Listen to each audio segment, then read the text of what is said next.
morning students, class 7 English grammar. Today we'll start with chapter 8 prepositions.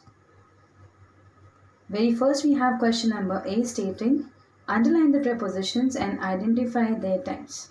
As you can see we have 10 sentences given here in which I have underlined the preposition and mentioned their types. For example, he lives on Park Street.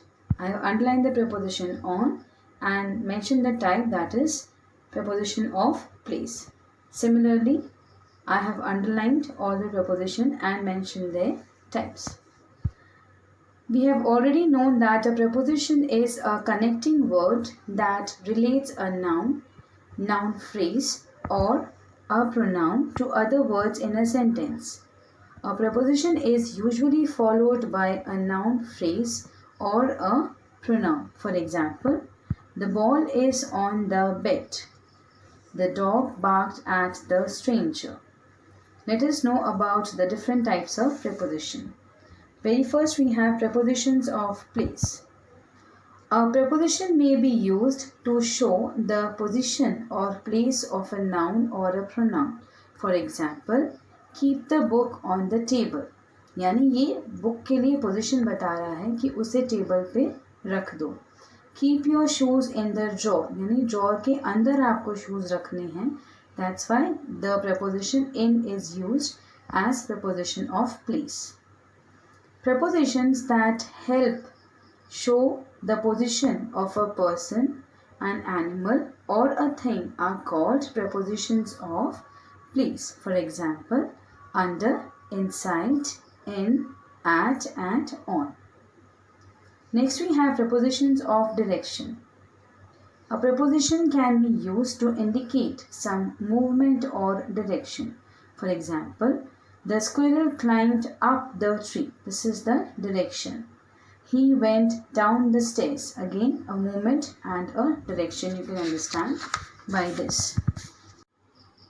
Prepositions that help show direction or movement are called prepositions of direction. Through, down, towards, up, from, past and to are a few examples of the same. Next we have prepositions of time.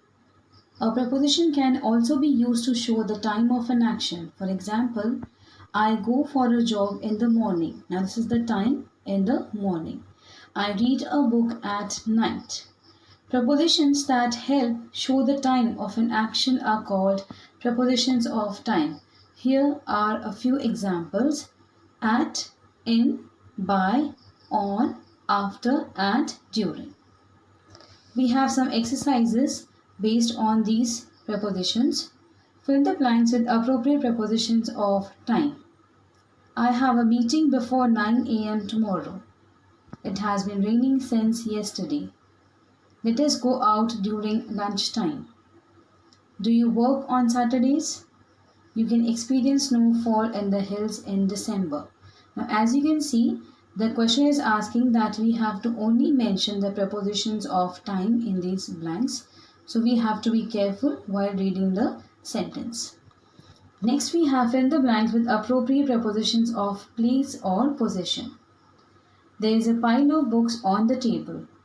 The helicopter hovered over the house. He stood in front of the mirror and looked at his graying hair. Tulip sat beside her brother in the cinema hall, holding his hands tightly.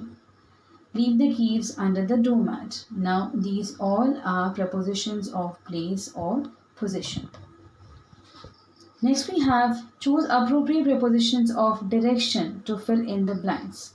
In these 5 questions we have a choice of answer given here. As you can see in the brackets, 2 answers are there. We have to choose the correct one and write it in the given blank. We were driving towards the city when the accident occurred. The child fell down on the ground. The bird started flying against the wind. He was walking towards his home. All my life I have lived in this city. So today we have read 3 types of prepositions, that are prepositions of time, prepositions of place or position, and prepositions of directions.